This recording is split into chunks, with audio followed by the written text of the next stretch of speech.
Number 1. My family is Native American. We grew up very spiritual. Not religious or anything, but we had spiritual beliefs. In our tradition, whenever you had a dream involving a friend or family member, you were obligated to tell them about it, as dreams were seen as a gateway to the spiritual realm, and anything you experienced while you slept could hold relevance, or a warning to someone close to you. For example, my mother once had a dream that her sister was withering away and dying before her eyes, choking to death on the living room floor. My mother told my aunt about the dream the very next day, and my aunt scheduled herself a doctor's appointment and had a family friend come over to inspect her house. My aunt's health was fine, but sure enough, it was discovered in her kitchen that a crack had formed in her oven, and a small amount of gas was leaking from the pipes.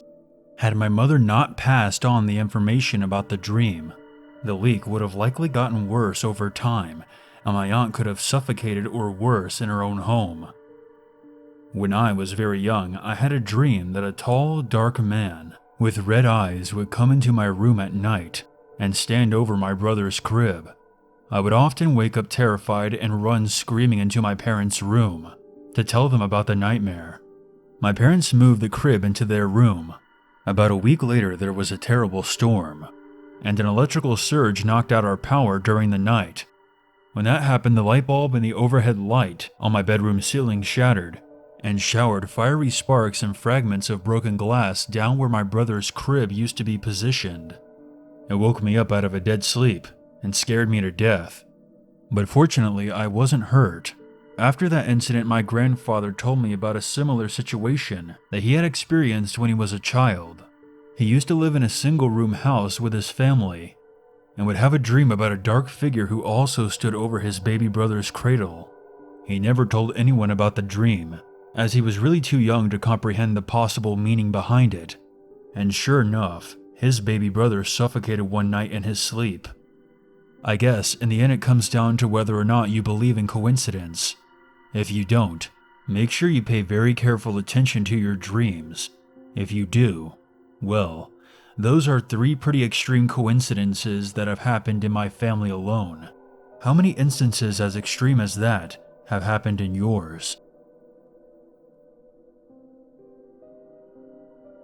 Number 2. To start, I'm a 20-year-old female living in Arkansas. This story is completely true. These experiences happened to me a few years ago, when I was about 16 or 17, at this local boutique I was working at. I worked at this store for several years before I left for college. I've had encounters with the paranormal, and this was one of my first experiences. While working at this store, I always got an unsettling feeling. Feelings of dread and anger would often overcome me while I was working alone, but that was easy to pass off as paranoia from working by myself. Unfortunately, I have to learn never to ignore these feelings due to what has happened at this store.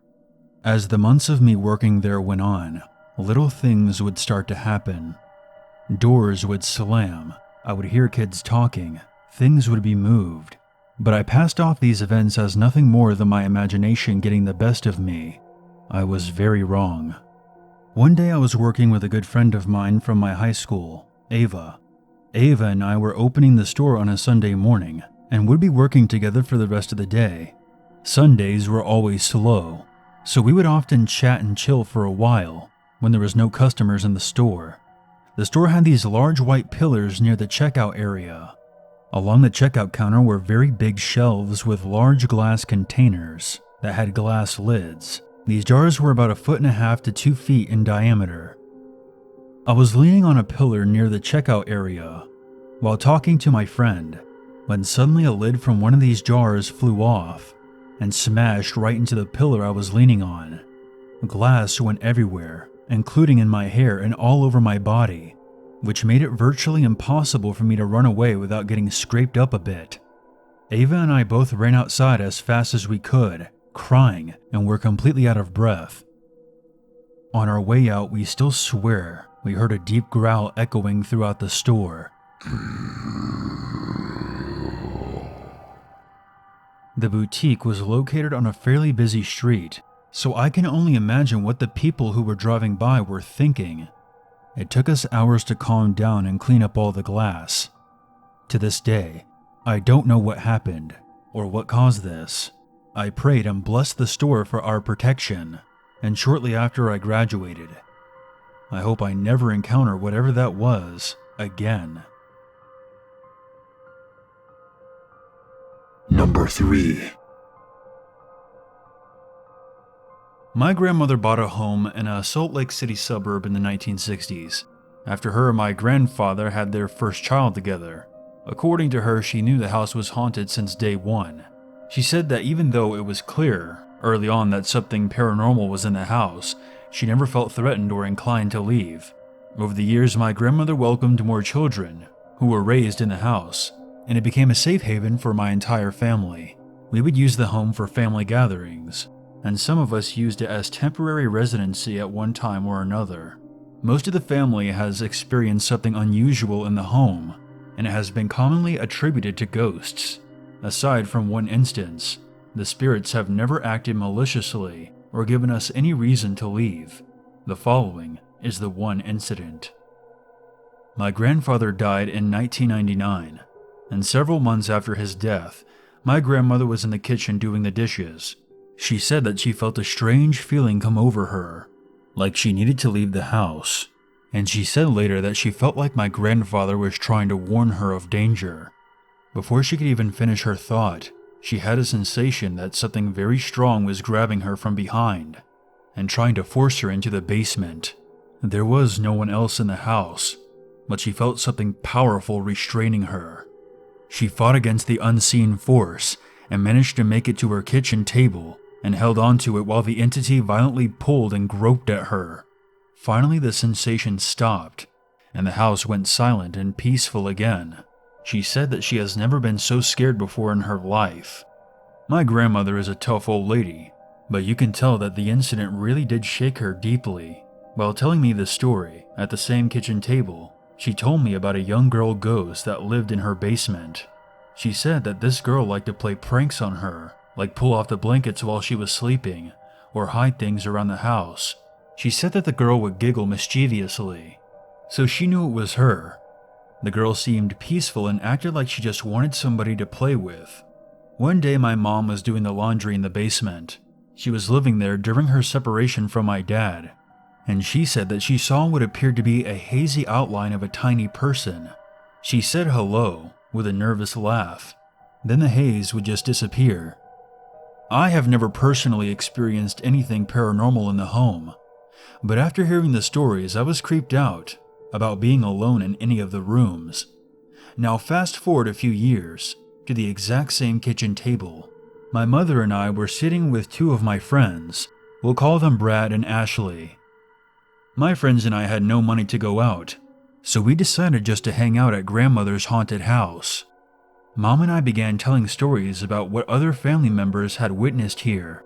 The stories were ultimately met with enjoyment, but disbelieving eyes, as we began telling them about the menacing spirit who tried to manhandle my grandmother. 4 of the light bulbs in the chandelier that hung above the table exploded without warning, and glass went everywhere. Fortunately, none of us were seriously injured. After a few moments of just looking around at each other, we all decided we needed to get out, so we left the house without cleaning up the glass. Even now, I recall this as being absolutely the most creeped out I have ever been. There was no power surge, or anything that we could determine that may have caused the chandelier to shatter like that.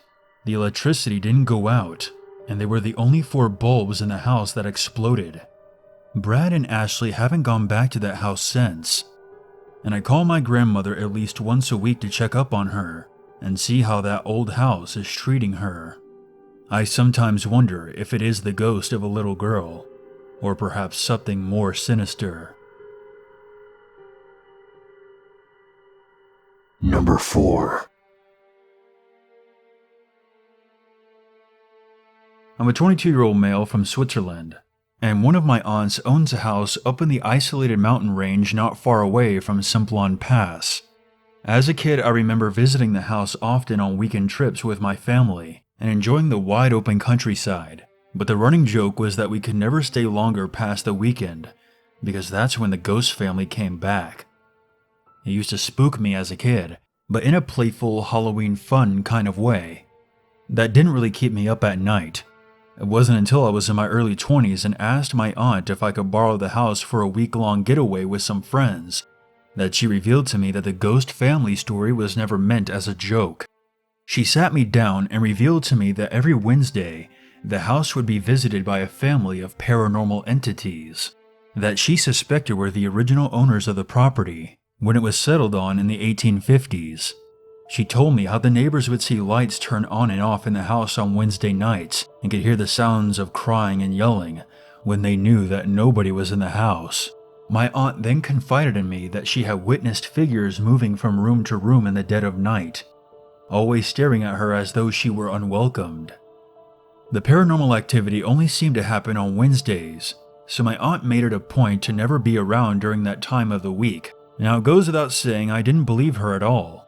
In fact, I was kind of a dick and laughed in her face. She was getting on in years, and I suspected her superstitions combined with her declining mental state were starting to make her paranoid. I've always been a staunch atheist, but even if for a second I was willing to entertain the notion of paranormal beings walking amongst us, the fact that the hauntings were limited to just Wednesdays seemed so random and meaningless, I barely let her words sink in, and persisted on asking permission to use the house, to which she reluctantly agreed. My 3 friends and I packed our car with booze and skiing equipment, and drove up to the property on a Monday. And frankly, I had forgotten all about my aunt's ramblings by the time we got there. Our plan was to stay there through Friday. Monday night we played loud music, drank beer, lit a bonfire outside, and ultimately had a great time. On Tuesday we hit the slopes, watched some bootleg films, and played some poker.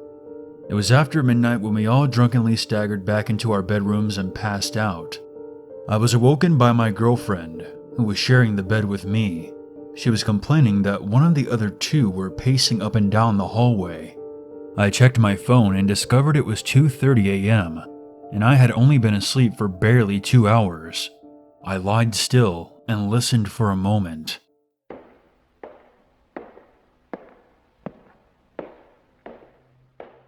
And definitely heard footsteps wandering through the kitchen. But then the footsteps doubled back and walked down the hall again. I flung off the covers in anger and opened the door to the bedroom and noticed the glow of the kitchen light shining into the hall. I called out to whoever it was to shut up and go to bed. I didn't see anyone in the hallway, but the moment I called out, the lights went out in the kitchen and the entire house went dead quiet. That confused me, because it meant my other friends had apparently just shut off the light in the kitchen and was now standing there silently, in the darkness, instead of returning to their room. But I was too tired to care. I crawled back into bed with my girlfriend and had just begun to doze off again when I heard loud, inconsiderate footsteps walking directly past my bedroom door. My girlfriend cursed, and I launched myself out of bed again and threw open my door. I turned on the hallway light and stormed into the second bedroom. I'm not sure what I expected to find, but it definitely wasn't both of my other friends passed out asleep in bed. Even if they were faking it, how had they doubled back down the hall so damn quickly? For a split second, I was terrified that someone had broken in and was hiding somewhere in the house. But then, I remembered my aunt's warning. This was early Wednesday after all. I closed the door to the second bedroom, told my girlfriend to stand in the doorway to our bedroom and watch the second bedroom door. I grabbed a fire poker and walked through every room in the house, turning on every light, and even checked the crawl spaces.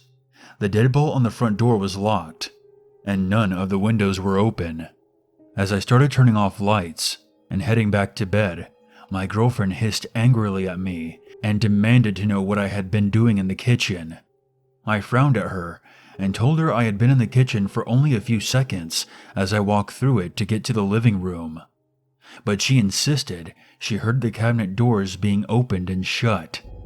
I suddenly felt very shaken. My girlfriend was clearly agitated and wouldn't make up a story to scare me, In fact, I haven't even told any of them about my aunt's warning, so it wasn't like this was all some elaborate prank they were all playing on me. I put on my brave face and told her to just forget about it and go back to bed. We were all tired and hungover and needed sleep. As soon as I shut my bedroom door, I heard footsteps in the kitchen again, but I forced myself to ignore it. My heart was racing as I lay in bed next to my girlfriend, who kept whispering that she was nervous and wanted to lean a chair against the door to jam it shut, since they didn't have locks. But I calmly stroked her hair until she finally went to sleep. I heard the sounds of footsteps outside my door again around 4 in the morning, and I could have sworn there was also a child's voice murmuring something from somewhere down the hall. I was equally furious, confused, and terrified. About 15 minutes later, I heard yelling from the second bedroom. I sprung out of bed and made towards the commotion, but I bumped into my friend in the hall. He was furious and demanded to know why I had been in his room, sitting on the bed. He shoved me roughly and accused me of feeling up his girlfriend while she slept, which in turn brought my own girlfriend out into the hall. I swore to him that I hadn't been in their room, but he insisted he felt the mattress shift in the dark, as if someone had stood up from a sitting position. There was a tense few seconds of the 4 of us yelling in the hall before I saw it. Over my friend's shoulder, at the far end of the hall, where the living room met the entryway, by the front door, I saw the silhouette of a figure standing there watching us. I distinctly remember seeing 2 pale, hostile eyes staring back at me. My friend noticed my face and spun around, but the eyes vanished. I could only stand there in shock and horror as my friend ran down the hall and started turning on every light in the house. My girlfriend started shaking, and my friend's girlfriend grabbed her hunting knife and started stomping from room to room. I slid down the wall in a sitting position, and my girlfriend started begging me to leave with her, and that she was scared. I wasn't sure if she had seen those eyes too, or was just afraid because she saw how frightened I was. My friend and his girlfriend returned agitated and upset, saying there wasn't anyone else in the house. As soon as those words left their mouths, the kitchen light turned off, and after a few seconds, they came back on. We all left right then and there, without taking anything except the clothes on our backs. I didn't see anything after that, but my girlfriend swears that once we were all outside, piling into the car, she saw a small girl looking out at us through the living room window. We drove down the mountain, leaving all the cabin lights on. My buddy and I returned on Thursday for only about 20 minutes to collect all of our things. The lights were off when we got there. We locked the cabin up and never went back. I didn't tell my aunt about it, and the 4 of us don't discuss what happened. I don't know what I saw and heard, and I don't ever plan on returning there, no matter what day of the week it is. Number 5.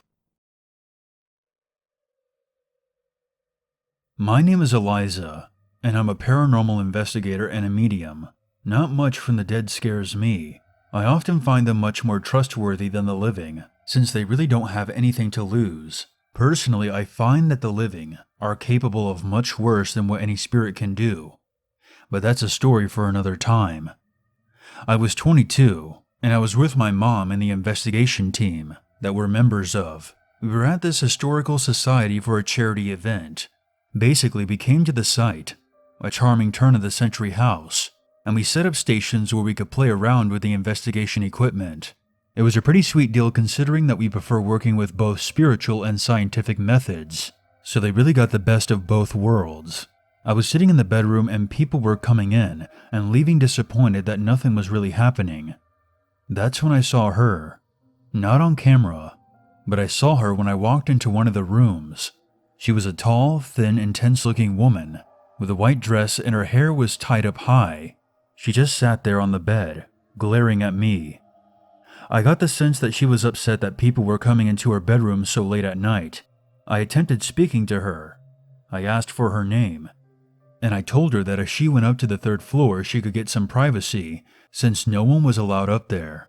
She stood up and left after telling me her name was Ruth. For the life of me, I couldn't get the image of her out of my head. She seemed to be so out of place, yet so genuine. I had never seen anything paranormal this clearly before. I asked if the other investigators had seen her, even on the monitors, but no one had. I was convinced that someone had to know who Ruth was. I went to the ladies who ran the Historical Society, asking for anyone named Ruth who fit the description I gave. I drew a picture for them hoping it would help them in their search. I gave the picture to the ladies, and they offered to look for her in their records. I felt as though Ruth was attached to something in the house, or perhaps the house itself. It was about midnight when the whole event ended. We packed up and began putting everything into the cars, when the two ladies of the Historical Society approached me, their faces white as sheets. "We found her," they said, trembling. They handed me a newspaper clipping they had from way back, when showing the Historical Society's anniversary, and among the photos was one of a man and a woman who used to own the house. My jaw dropped, and my stomach flipped with a combination of shock and relief when I saw a tall, thin woman with her hair piled up high and intense eyes. Her name was Ruth Gibberson, and she died in the house. I vowed never to doubt myself again, and since then, my abilities have grown, and it's much easier to draw what I see regarding spirits. It's a nice confirmation when other mediums see the same person. Which brings me to another experience. This second story takes place 4 years later. By this time, I was much more comfortable with my own abilities, and was still doing investigations with my mom and the same group. This time, we were in this tiny old bar in Atlantic County that dated back to the turn of the century. We made our way past the bar and went up the stairs, and I was already feeling a sense of dread. It was tiny, cramped, and full of what I can only describe as total heaviness. But I wasn't afraid. You cannot be afraid in these types of situations, because fear keeps you from being level-headed and ruling out any possibilities other than the paranormal. The upstairs area was once part of an inn. The owner kept trying to tell us about the history, but none of us wanted to hear it. The less we know about a place, the better. I was feeling a heaviness in my chest, but it wasn't my own fear. It was the feeling of someone else's fear, if that makes sense. I was getting flashes of memories of people fighting in the narrow halls, when I saw a woman in her 20s and petite features poke her head out of the door across from me. This place was alive with activity, but it wasn't the activity the owner was telling us about. We unloaded our equipment, and I was given a pad of paper to draw on, since I like to draw whatever it is I see. The news crew was interviewing some of us, asking us if we were ever afraid of what we do. And of course, we weren't. We do this to make sure people aren't afraid to live or work in a haunted space. The investigation was long, and we weren't picking up a lot, but we were getting a lot of psychic impressions. Truth be told, I wish we had gotten more of an even mixture, but this kind of stuff is unpredictable. It was at the end of the night when I had my moment. The owner told us that we were in his late uncle's room, and he had been known to appear within it, but that's not what I picked up. My mom and I were in 2 separate rooms, and I was with one of my fellow investigators. I noticed the young lady again, and she was reclined on a bed posing. She was in what I can only describe as 1940s negligee and was smoking a cigarette. I didn't say anything until the investigator asked me if I saw a woman fitting the description on the bed.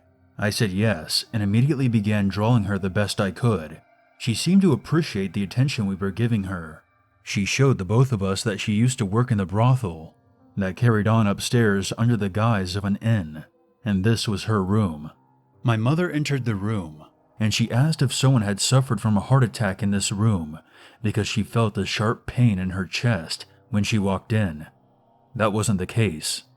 The investigator and I got the same impression, and together, we pieced the young woman's story together. She was a prostitute who worked upstairs, and was quite popular because she was very pretty. As a result, she had several admirers. One of them was an incredibly jealous man, and figured that if he couldn't have her, no one could. He stabbed her in the chest in the middle of the act, leaving her body alone and her voice silenced.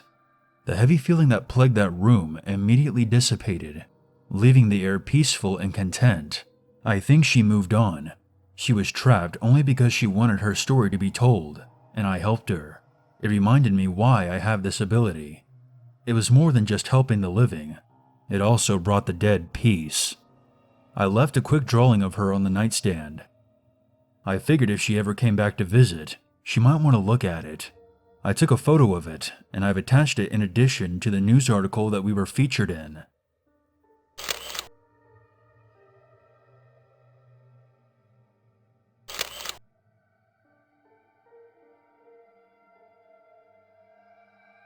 Number 6.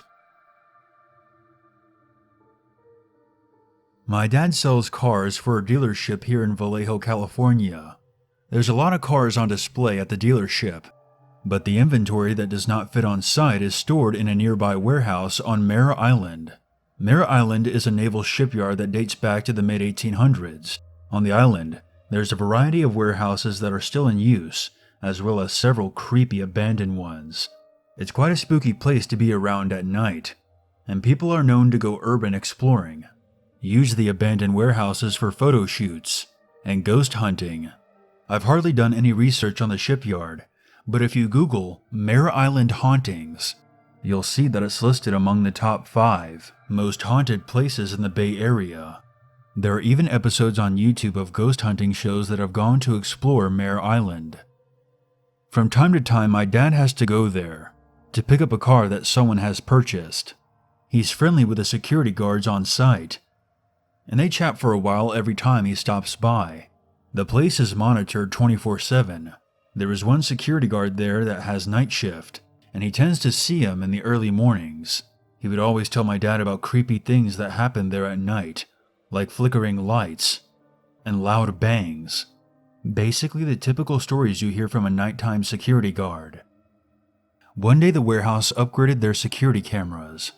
Sitting around one night, the security guard was testing out the new equipment, moving camera angles around and playing back recorded footage. As he was looking at the different monitors, he saw this image and froze. There was a white figure of a woman staring back at him. He paused it and took a picture of it on his cell phone, and sent it to all the guys who never believed his paranormal stories. Let's just say they no longer make fun of him anymore. My dad showed me the image about a week after this happened. As far as I know, the recorded footage is long gone, as this happened over 2 years ago.